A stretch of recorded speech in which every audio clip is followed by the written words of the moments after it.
these cats up front for Pittsburgh. The real deal. Whoa. Going downfield, dives to the pylon. That pass will be intercepted by the Panthers. Oh, my goodness! Lock Gates 1-0, let's go.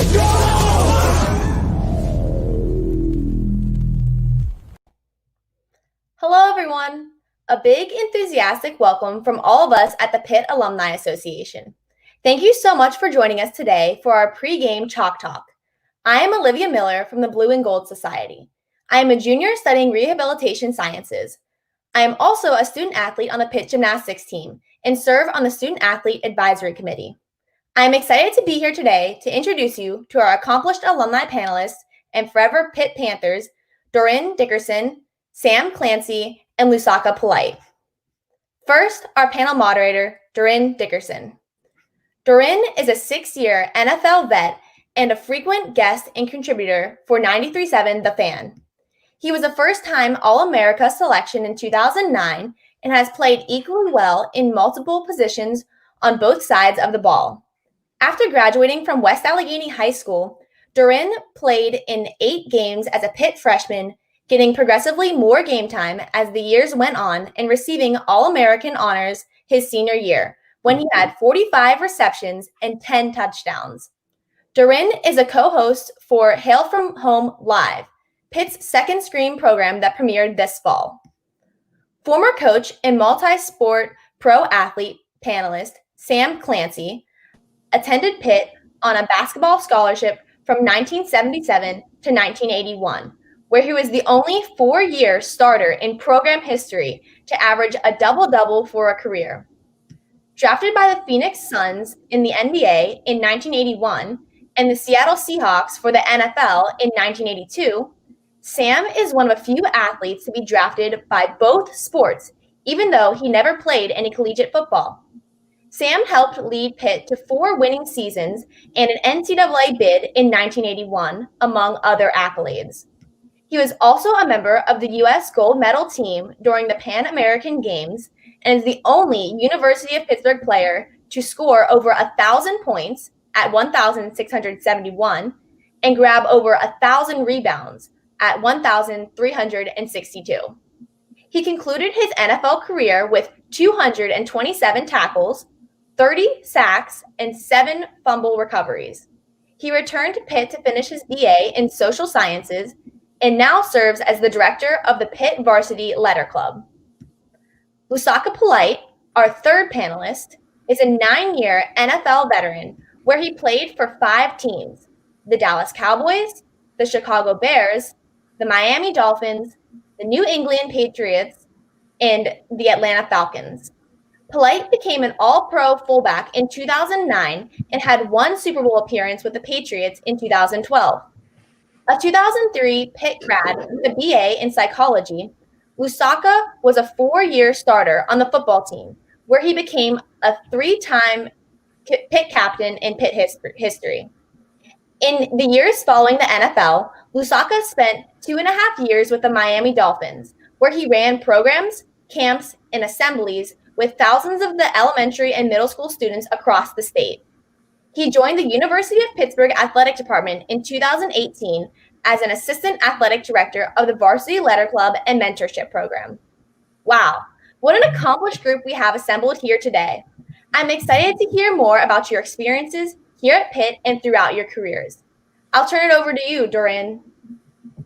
Thanks, Olivia, and welcome everybody. We're glad to see everybody here, and I can speak on behalf of Sam and Lou that we're very excited to share this experience with you. Real quick before we get started, if you have any questions, please submit those questions to the Q&A function, and we'll get to those questions whenever we're at the end of the show. So we will answer your questions. Sam and Lou, it's very unique. First of all, it's great to talk to you guys. Great to be here. Hey, glad to be here. This panel is very unique because, I sit here and I look at, all 3 of us, and I went to West Allegheny High School here in Pittsburgh. Sam, you went to 5th Avenue and Brashear High School. Lousaka, you went to Woodland Hills, and we all 3 stayed here to attend the University of Pittsburgh. And then obviously after that, we moved on to our other endeavors. It meant a lot to me personally to stay here and attend the University of Pittsburgh, stay in my city, play in front of my fans and my family. That was the biggest thing I took away from attending the University of Pittsburgh and playing football. Sam, what made you choose the University of Pittsburgh coming out of high school? Well, I spent many days up in the field house, many days as a middle schooler and as a high schooler. And all I wanted to do was play for Pitt. For one, I had deep roots here with my family. I didn't feel like I want my mom to do the traveling. And I also felt like I owed it to Western Pennsylvania to stay home. I mean, there's so many top athletes in Western Pennsylvania that choose other schools that's not in the state. So I wanted to stay home, and I wanted to help build the program, which I thought that I could do. Lousaka coming out of Woodland Hills, getting some offers. What made you choose the University of Pittsburgh? My reasons were pretty similar to yours. Just wanting to be home, being in front of my family, my support staff.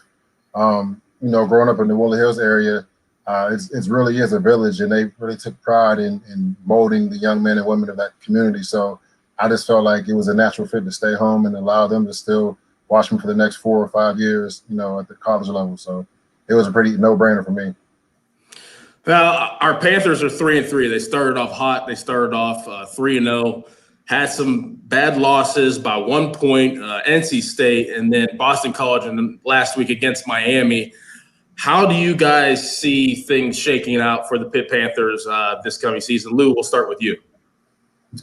I see them finishing strong. I feel like they're very close. Like you said, 2 of those 3 losses were very, heartbreaking 1-point losses. I like what I see on film. They fly around. They're physical. Just got to tighten up a few, assignment things on that end. But other than that, I feel like they're confident. I do have the luxury of being around a lot of those student athletes, so I can tell they're still upbeat. They're not in the tank, and they'll play well tomorrow. And Sam, Kenny Pickett's out last game. Don't know if he's going to play tomorrow. It's looking like he probably isn't. Joey Yellen stepped in and did a pretty decent job. How do you see the rest of the season shaking out for the Panthers? Well, I like Yellen. I like the game that he played against Miami. I thought he was calm. Now, he's not the runner that Pickett is, though, but I thought he made some good decisions in the game, though. I think if we can get our run game going, then I think we can have a little bit more success. Right now, the strength of the schedule is coming up, so it's going to be a good test for our Panthers, though. I still think our defense have to lead.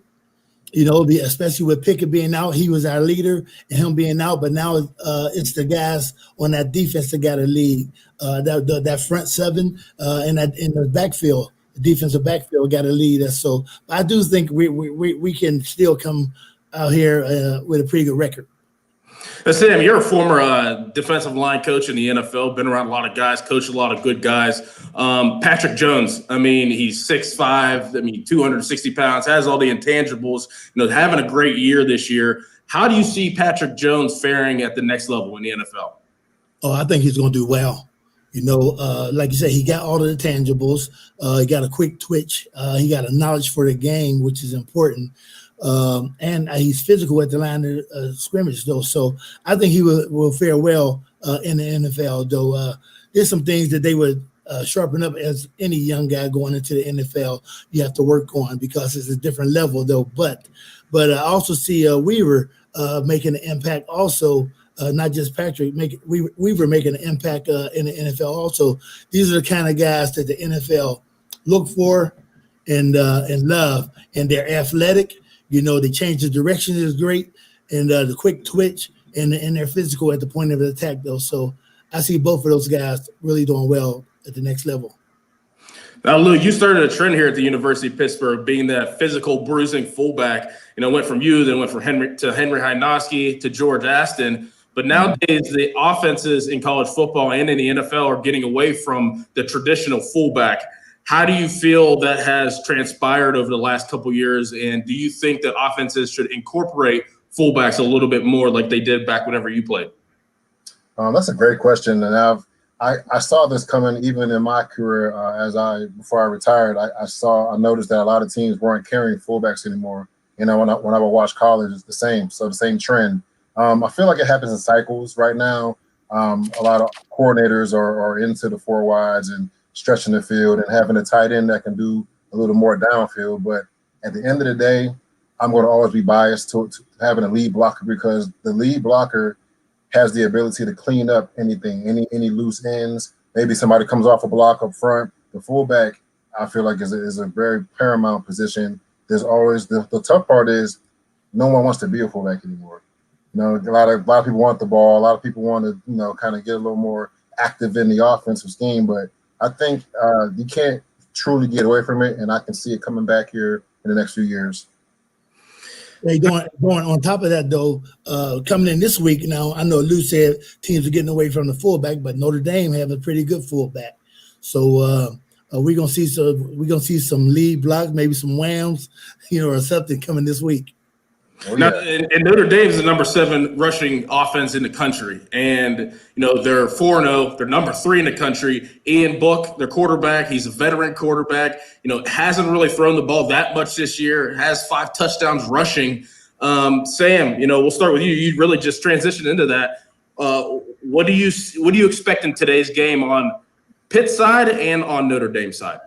Well, I think this will be one of our best challenge this year. They're one of the teams leading the country in rushing, and we're one of the top defenses against the rush.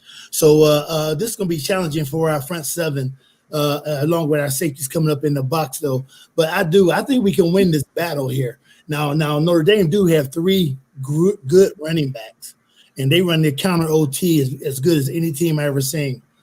So along with their quarterback getting out of the pocket, now he's not looking to throw; he's looking to run first and pass second.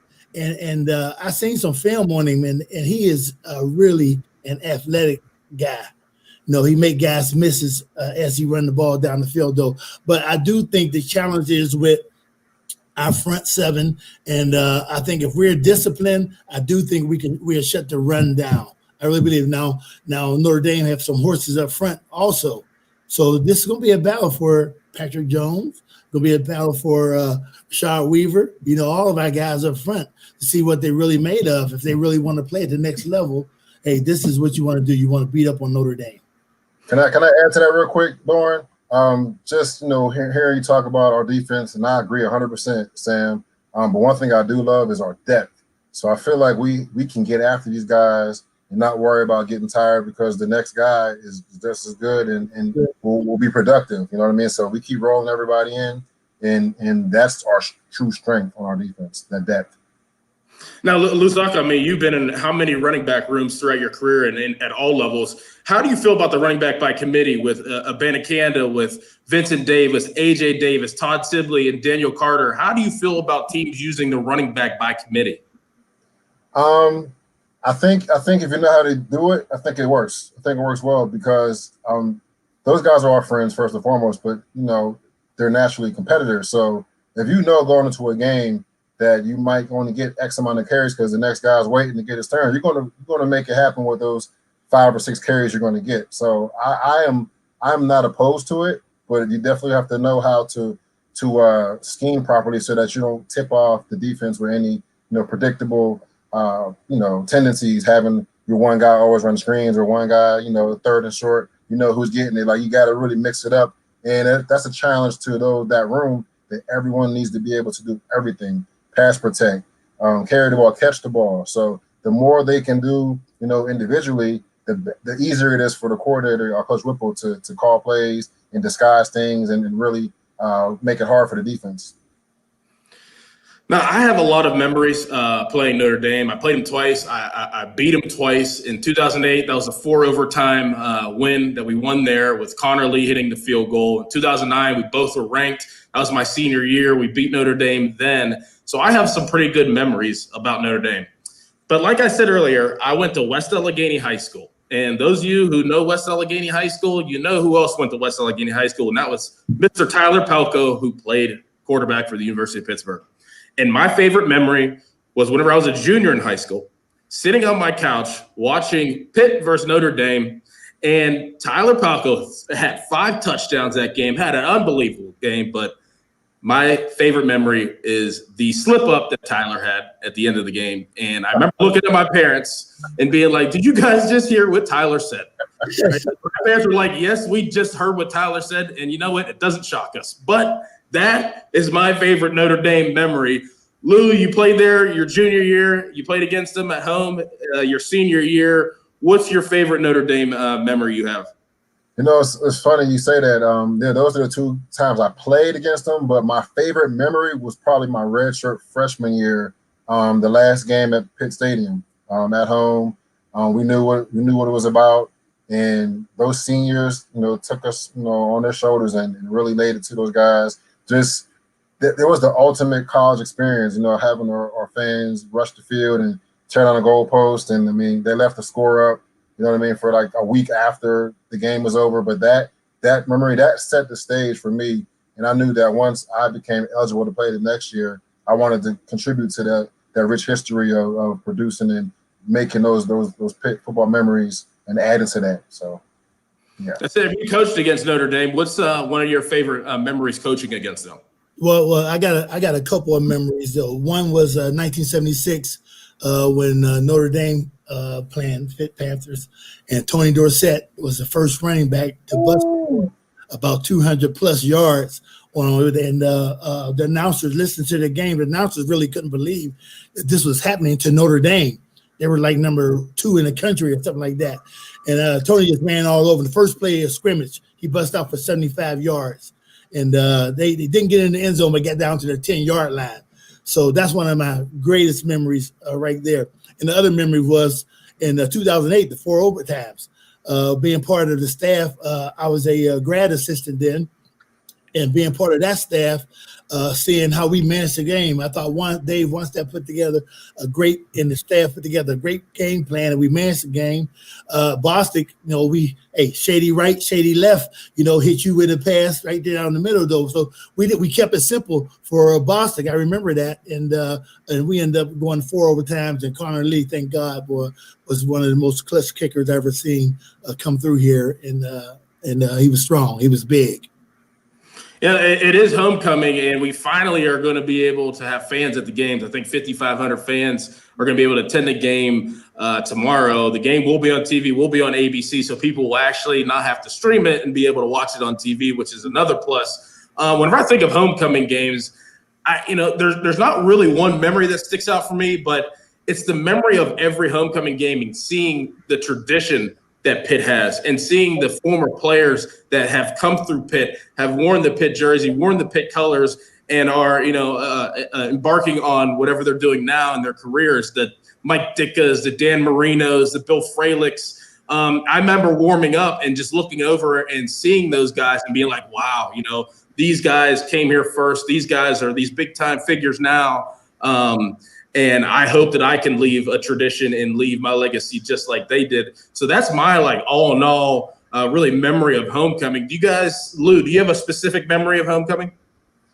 Mine is mine's pretty funny. So I recall maybe my junior year, we were playing Syracuse, and it was homecoming, and I had no idea that the homecoming king was going to be my college roommate, Penny Samaya.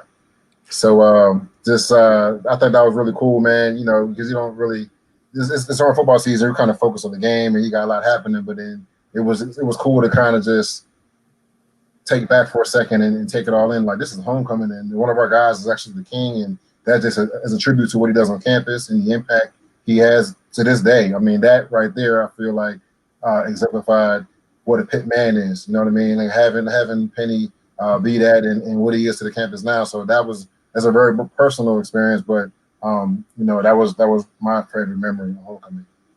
Sam, memory from homecoming.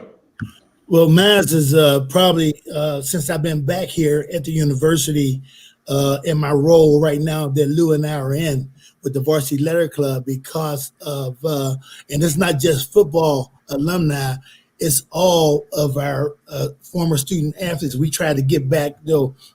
I think last year for homecoming, we had about 600 student athletes, former student athletes that came back. So mine is just the relationships that in this position right here for every homecoming that we build for guys that's come in just for that one time who maybe live in California or down in Florida who only can get back one time though. But so mine is just building those relationships from all of our student athletes from now and past student athletes for homecoming.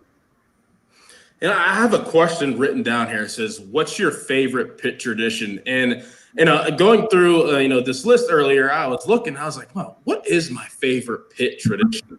And I really came to the assumption my favorite Pitt tradition is the tradition. And it's the people and it's the players. And just like I said before, the people who came before I did, the Lousaka Polites, the Sam Clancy's, that had the same path that I did from high school to Pitt and then after Pitt. My favorite tradition is the tradition. And whenever I talk to people and some of my former teammates in the NFL, and they're like, I'm like, hey, I'll go position by position from your school and our school, and I guarantee our school wins. They're like, all right, go quarterback. And I'll be like, Dan Marino. Go running back, Tony Dorsett. Go offensive lineman, Bill Fralick. Like, we have so many guys that had attended the University of Pittsburgh and done so many great things that my favorite tradition is the tradition. Sam, what might be one of your favorite traditions at the university? Well, I probably will have to agree with you on that, though. And the only reason why, I would say that is because the old tradition of Pitt stadiums. All right, I love that tradition where the band would come through Pitt down lower campus and walk up the hill, wake all the student athletes up, everybody get up and follow the band up to the stadium back in those days. So I miss that tradition there. But being over Heinz Field, we have the Panther Walk and all that stuff now, though. But to your point, I think the tradition is the player, the history that we have in Pitt football, and the amount of people that we have been so successful in this, not just in football, just in business and in the workplace. That is the tradition, and keeping those relationships going. I mean, you name Dicker, you name Marino, Dorsett, Fralick, Hugh Green, Ricky Jackson. I mean, I can go on and on and on up until today, of guys that have built that tradition and keeping it going on forever and ever. And I appreciate everybody who comes through this university and put that sweat down to try to get better. And Lou, you had the unique experience to play in Pitt Stadium, and you mentioned that game against Notre Dame, the last game in Pitt Stadium. I was there at that game. I was in fifth grade, but I was there at that game, and I did watch you play. So what's one of your favorite Pitt traditions? My favorite tradition was the Panther Prowl, and I'll tell you why. As a player, as an athlete, we're all creatures of habit, right? We have a routine. There's something that we just have to do in order to, feel really good about, that day. Well, I always listen to, my pregame music on the bus, and as we pull up to the stadium, I get off. But for the Panther Prowl, for me, the first person I always saw was my uncle. He passed a few years back, but he was the biggest Pitt fan. And he always, I don't know what time he got to that stadium, but he always made it a point to be the first person out front.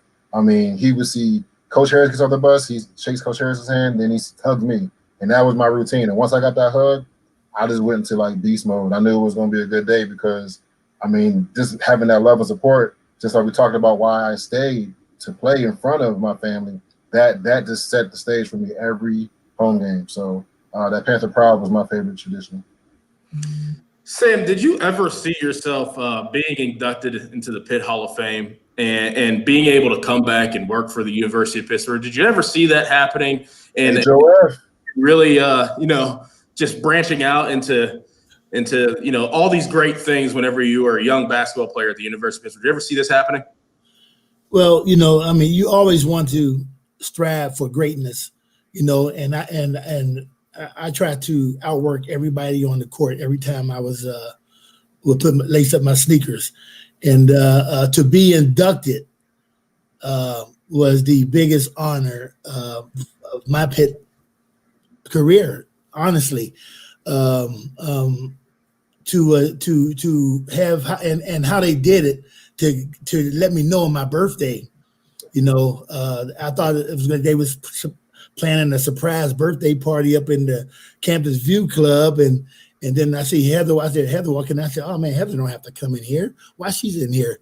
And then she just told me that they inducted me into the Hall of Fame. I mean, I teared up. I wonder why my wife was there. I'm like, what? She got off work from lunch? What are you doing here? I mean, just a birthday, you know. But to be inducted there, I never seen it. I never won it. If you know me, you know I'm kind of humble. I don't toot my own horn. You know, I'm kind of a humble guy. You know, now my mom would toot my horn if she was living. You know, toot it better than anybody. You know, but that's what moms do. But I didn't see it. But I am honored to be among the Pitt greats. You know, Herb Douglas. You know Charles Smith, Billy Knight. You know, Mike Dicker, Dan Marino, Tony Dorsett. I am blessed to be among those, and I will cherish it always. Yeah, that's fantastic, and we cherish you. We all love Sam Bam. I mean, you're the man, so we all appreciate you too as well. And Lou, you too. I mean, Lou, you sacrificed a lot. Playing for the University of Pittsburgh and then finding your way in the NFL, playing 9 years in the NFL. That's a long time. We actually got to play together in New England. Yes. You taught me a lot. You took care of me when I was a young player in the NFL. And now you're back at your college at the University of Pittsburgh, working and giving back to the young kids. Did you ever see yourself in this position whenever you were a young football player at the University of Pittsburgh? Yes and no. I didn't know how it was going to happen, but I knew that it was going to be my duty to use my platform in some way. It was funny how I got here, but the minute I got the opportunity, I couldn't turn it down. And this long story, I'll be quick. So my wife was pregnant when we got the call about coming here to Pitt, and she's born and raised in South Florida in Miami. So the fact that she was willing to, in the middle of her pregnancy, or actually on the back end, like the last 2 months, make the move. That was just amazing for her to do that, and that just reassured me that I was making the right choice. Having that support and feeling good about it. And then once I got in the office, it was like, it just felt like the locker room. It just felt like home, being able to sit next to Sam and John and Penny and Lisa and the whole crew. What we do in our life skills program, it's the best in the country for a reason, and one reason only. Those student athletes are our why, and that's why we do what we do. And we don't do it for medals. We don't do it for anything other than helping our student athletes prepare for the future, because we all been there. The ball's going to stop bouncing one day, right? And it's really important that we show our student athletes how to have success and have an identity outside of their respective sport. So, I knew in my heart I needed to do something to this magnitude. I originally wanted to be a sports psychologist, but this is 10 times better for me. So, I'm very grateful and looking forward to doing it until I can't do it anymore. That's great stuff. And, like I said, we appreciate you, both of you guys, for what you do and what you have done. This is fantastic. And it makes us all proud to be, Pitt alums, and everybody watching right now. We're all proud to be Pitt alums, and we wear the PITT very proudly. So this is a very tough question. I don't even know how I'm going to answer this, but in your opinion, who's the all-time best Pitt football player?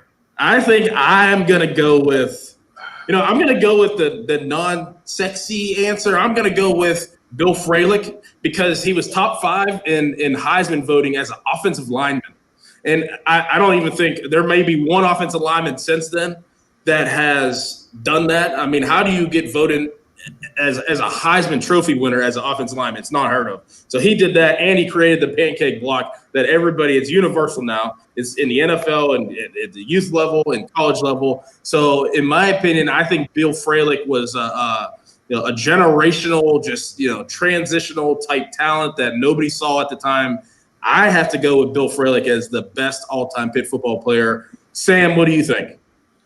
Wow, that is a tough question there, because knowing Fralick,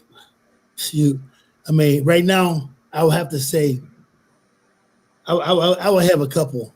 I would go with Tony Dorsett as the one, because he's the only Heisman Trophy winner, and to see him run the ball, it was it was just, you just had to see it, to be there to see what he's done, and he wasn't, Tony's not a big guy, you obviously got to go with Dan Marino, way Dan handled the offense and the records he put up for the university. Also, you got to go with one of my classmates, Hugh Green, because Hugh Green was second runner-up in the Heisman as a defensive lineman or outside linebacker. So I would have to go with Hugh Green. Those three right there would be my three. And Freilich also, but I can go with Russ Grimm, Mark May. I can go. Yeah, there's a lot. There's a lot, man. Wow. Don't get me going now. So, yeah, but there's a lot, though. But those would be my top three. It would be Tony, Dane, and Hugh. Lou, you got to play with one of the greats. I mean, that's kind of hard for you. I mean, you saw it up close, and he's still playing. So who, in your mind, is the best Pitt football player of all time? It's impossible to not pick Larry Fitzgerald. Like you said, man, I had a front row seat to it, and we had a lot of great receivers, right? I mean, Antonio Bryant also won the Blitnikoff, but Larry, to me, just being able to watch him, watch his preparation, I knew he was going to be just different. I mean, I'll give you a quick example. His first year here, we're in training camp, still doing 3 days. That's before, they switched the rules. But after every practice, this guy would get on the jug machine and catch 100 balls in every direction. Not just 100 balls. He would catch them 100 to the left, 100 to the right, some one hand. And I was like, over the shoulder. I was like, this dude does this every time. The way he carried himself like a pro before he was even eligible to be a pro. So I was like, this guy's going to be different.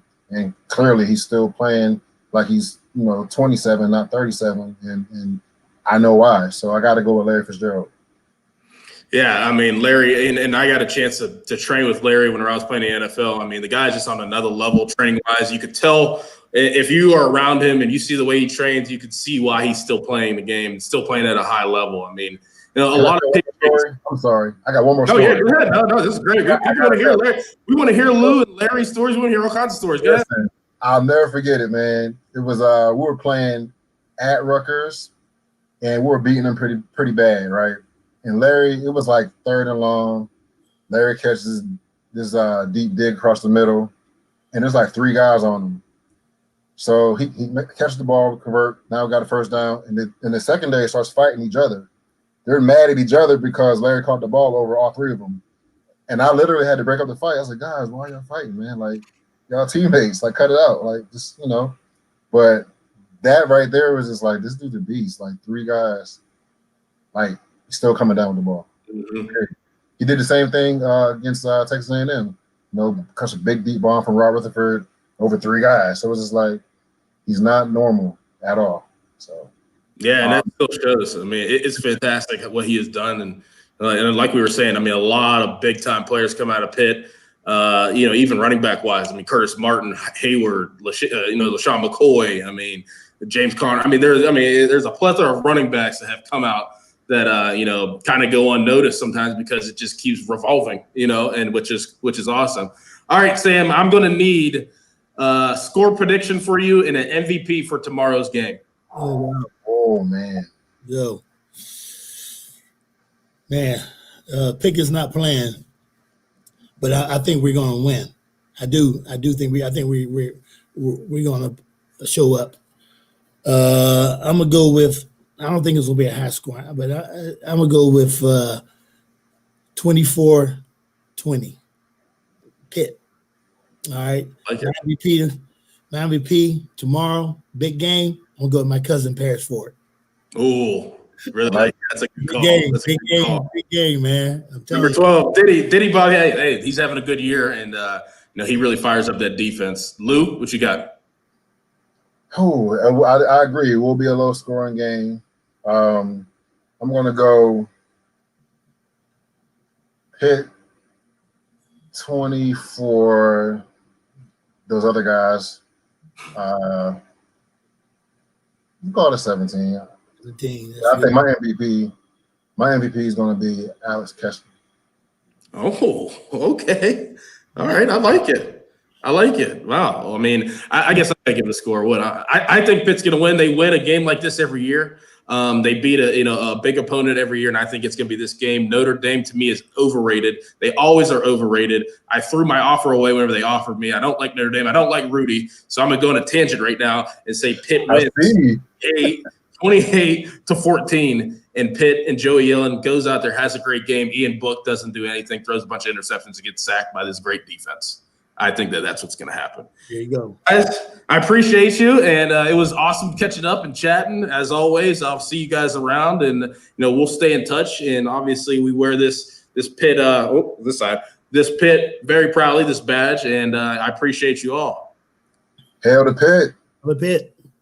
All right, I think it's time we turn the show over to our audience and get some of their questions. I'd like to welcome Alexandra from the Pitt Alumni Association to assist with our audience's questions.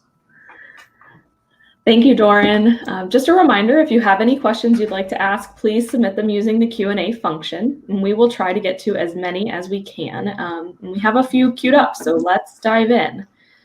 Okay, so we started out 3-0. And I think you guys talked a little bit about needing some motivation. So how does a coach do that after motivate and lift the team up after, the second part of that season with the 3 losses? Well, I can answer that. I mean, first, Lou, every coach and players, you got to be able to forget. Okay.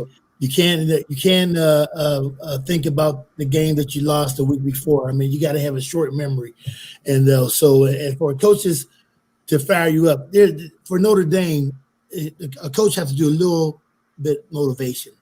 All right, he don't have to do much to get you fired up for a team like Notre Dame. It's the players now is the one that's going to take it on them to be pumped up. All right, slapping each other in the head, getting fired up, though. So I expect our players tomorrow to have a lot of energy, all right, coming out of the tunnel, on the field, all right, on the sideline. I expect them to have a lot of energy, be involved in the game right from the jump. And also I expect them to have that short memory of the last 3 weeks. Yeah, you call that the 24-hour rule. Once you have a tough loss, you got to get over it and move on. And one thing I know about our team, we have a very strong veteran group that has high expectations for themselves. So I feel like they're going to. I mean, this is the opportunity to silence any doubters. You know what I mean? Big stage, high-ranked opponent, and I don't see any reason for them not to come out playing like their hair is on fire. So I'm not worried about that at all. Yeah, and for me, I mean, it's like how do you salvage the season? You lost some heartbreaking losses. But you're here. I mean, this is reality. This is where you're at. You're 3-3. That's football. It happens. The guys over there have scholarships too that you're playing against. So it's how do you salvage the season? And to me, it starts tomorrow. And if you go out there and you beat a top 5 opponent in Heinz Field with some fans for the first time, you're going to be excited. I think that's how you salvage a season, and then you can really have the foundation for the rest of the season. All right, week to week after that. So tomorrow is such a big game, and I do think that Pitt will find it somewhere in their will to beat one of the top ranked teams in the country. But I do think, Alexander, that the front 4 for us on defense and our 5 offensive linemen plus a tight end have to set the tone of the game. All right, have to start up front. Absolutely. And I think, like Dorin said, we're going to have some fans in there. That's going to help. And also knowing these losses weren't blowouts. I mean, we hung in there every single game. We played our heart out. So I think we're definitely coming from a better place than 3-3 looks like on paper. So it seems like we've had a little bit of trouble in the red zone this season, specifically scoring from inside the 10. Any thoughts on what we can do to improve in this area and get some more points on the scoreboard?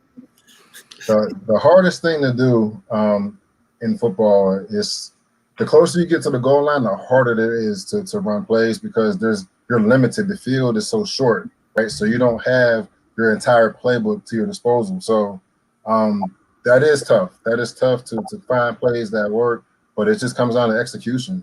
I I think the best offenses I ever played on, I use my pro experience with the Patriots, and Dorin can attest to this. Teams knew exactly what we're going to do, but they couldn't stop it, right? So it just comes down to you executing and you knowing that you're going to beat your man right across from you. That's kind of, you got to kind of smell blood when you get to the red zone. It's all hands on deck. All 11 guys got to execute and win their battle and know that we need touchdowns, right? You win the game scoring touchdowns. So there really is no recipe to it. You just really got to hunker down and know that it's us against this guy, me against him, and I got to win my battle. And I agree with Lou. Is though the one thing that I would do as a Pitt staff is I would implement a fullback. Because I would put a Lousaka Polite in the game, and let them lead the running back up there. It's another blocker that can make a hole for you, all right, and dig somebody out though, because you forget those linebackers coming downhill, or that strong safety's coming downhill. You need that fullback in there. Also, when you're on the 1 yard line, for linemen, it's attitude. It's attitude both ways.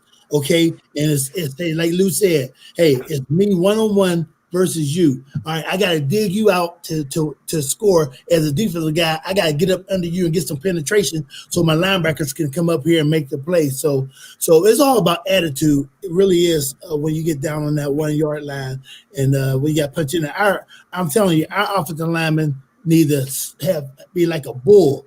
I mean, they got to be snarling, and snot got to come out their nose. Sorry, and then they got to be nasty on that line. Whatever it takes, that's the attitude you got to have. Whatever it takes to get into that, to get the ball across that line.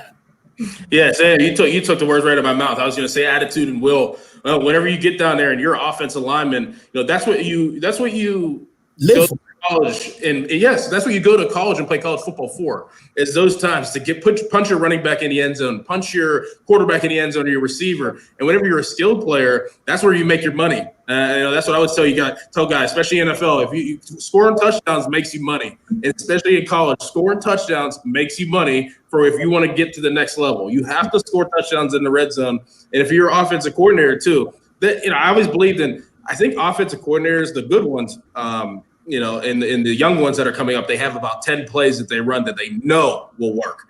And if you find that, even if it's 5, if you know you have 5 plays that will work against any coverage, against any front, those have to be your money plays. And to find that, you have to figure out what goes good with good. But it's all about will. It's all about attitude and making money whenever you catch those touchdowns.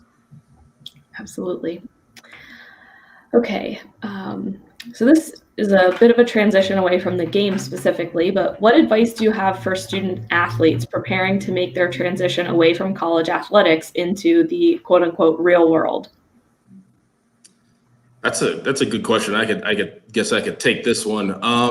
Really the structure of athletics is everything, and especially, and I'm pretty sure these guys can attest to it. The structure of your day to day will set you up to transition better into the real world. I mean, with the timing and the things that you have to do on a day-to-day basis, you learn that through athletics. I mean, even with your study hall hours and your classes, and you have to be here, you have to be in the weight room, then you have to be on the field, then you have to be in the film room, and it's all structured in certain times where whenever you transition into the real world, you'll know that you have a meeting at 7:30 a.m. Then you have to go to another meeting that's downstairs at 8:45 a.m. Like you'll just know that and it'll click in. So I think the structure of being an athlete is very, very promising for somebody that is going to transition into the real business world at some point in their life.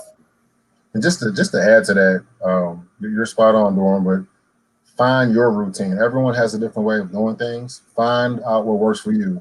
If you know you're not a morning person, then maybe you need to get up a little bit earlier to get yourself going a little bit, whatever that means to you. So I would say find your routine and don't lose this schedule that you have in college, because once you're done playing, of course, now the weights are out of the question and the games are gone. So a lot of times you kind of let your guard down. But if you stay focused and keep your regimen going, that'll help you. You know what I mean? So we always say, if you stay ready, you never have to get ready. You know what I mean? So kind of keeping that mindset and figuring out what helps you be the best you.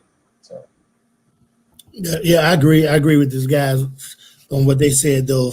Structure is definitely important when you're a student athlete trying to make it into the world, because what you're going to find out is corporations love athletes because of what they've been through, because of their work ethic. They know they're not afraid of hard work. So corporations love to hire athletes, though. So you just find that structure and find what you like to do, and then you just go after it, though. Now, if you're a Pitt athlete, I'm telling you what you should do. You better make sure you better be up there in life skills, because we will help you get ready for that. All right, Lou already said the why. We do what we do. All right, and it's all about our student athletes, though. So we try to help them prepare for that next level of their life. Everybody's not going to be a professional athlete. Only 1% of student athletes that make it to the professionally. So we try to do what we can do to help those guys succeed in life. Awesome. So what are you most looking forward to when college athletics returns to a more normal, experience?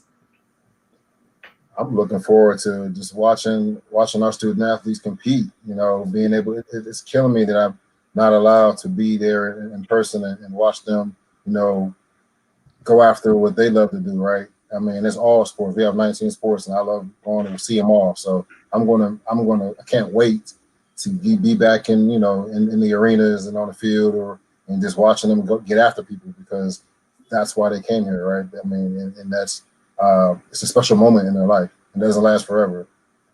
Yeah, I agree. I agree with Lou that we would have to go with just watching them compete and cheering them on, but also for me, also the fans back in the stands and the tailgates, because the football games, I'm telling you, I love to work the parking lot. I love to walk around and wear my blue and gold and holler at everybody, the ones who recognize me. I love going around there tasting everybody's food and drinking everybody's liquor. So I'm just telling you. But I miss all of that, though, but because I miss the people.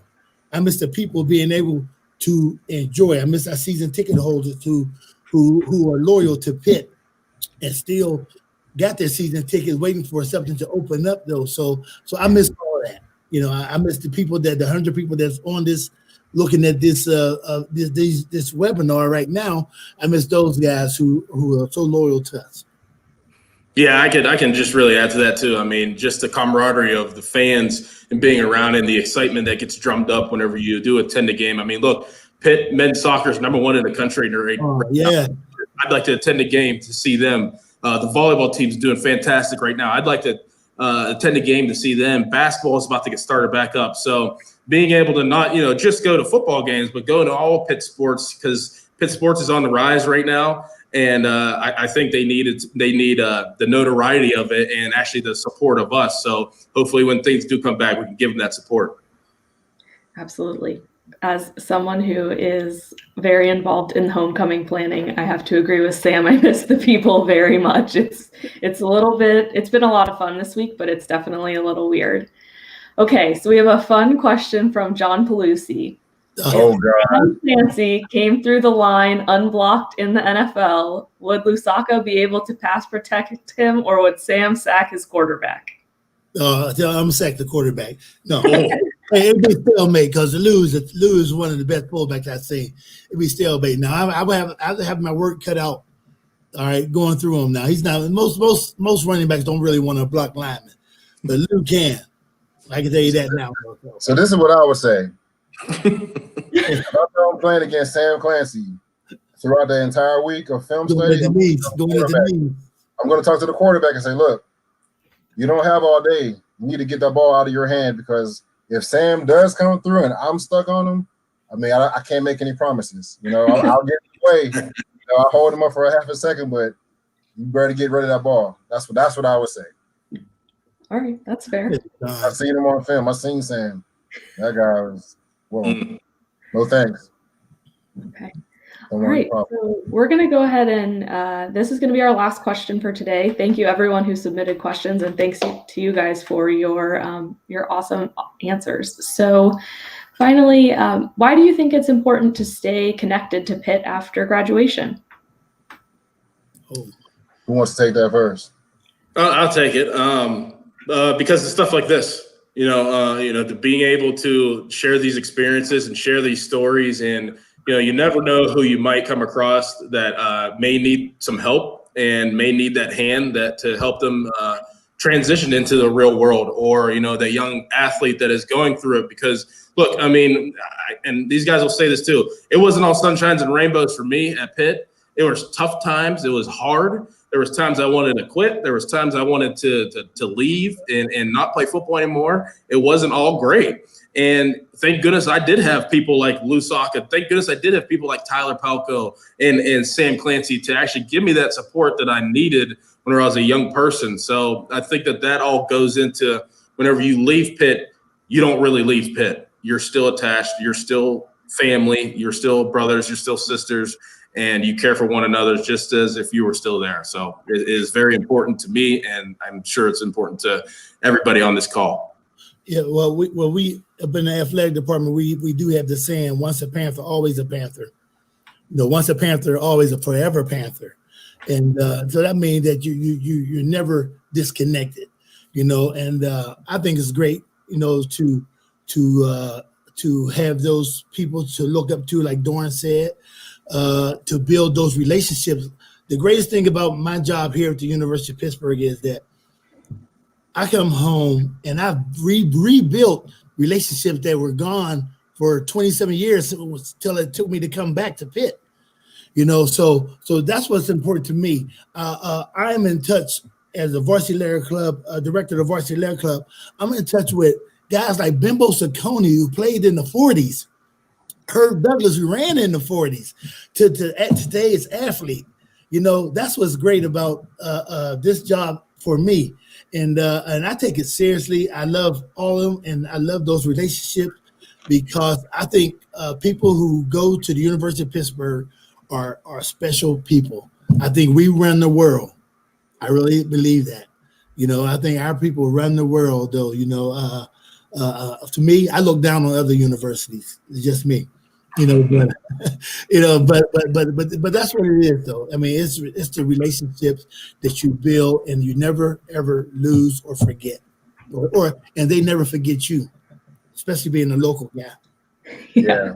Let me add to that too, Sam, because this is about not just athletics, but I feel like the entire university.